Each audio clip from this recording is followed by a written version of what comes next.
Eronning yangi oliy rahnamosi Mojtaba Xomanaiy otasining o'limi uchun qasos olishga va'da berdi. Eron oliy rahnamosi xalqqa yo'llagan murojaatida mamlakat hozirgi vaqtga qadar AQSh va Isroil bilan mojaroda g'alaba qozonganini aytdi. U Hormuz bo'g'ozi ustidan nazorat saqlanishini aytib, qo'shni davlatlarni to'g'ri yo'ldan yurishga chaqirdi. Mojtaba Xomanaiy mamlakat hozirgi vaqtda urushga intilmayotganini aytdi. Uning bu bayonoti AQSh bilan bo'lajak tinchlik muzokaralari fonida yangradi. Oliy rahnamo Eron o'z huquqlaridan chekinmasligini va Hormuz bo'g'ozini nazorat qilishda davom etishini ta'kidladi.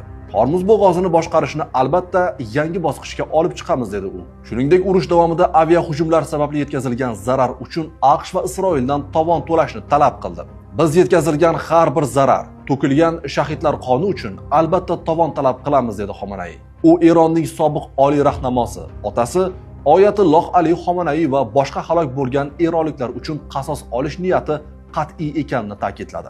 Uning 2 va 3 urushlarda halok bo'lgan barcha shahidlarning to'kilgan qoni uchun qasos olishga bo'lgan qat'iy iroda qalbimizda yashaydi deya qo'shimcha qildi. Mojtaba Xomanaiy Fors ko'rfazi mamlakatlariga murojaat qilar ekan,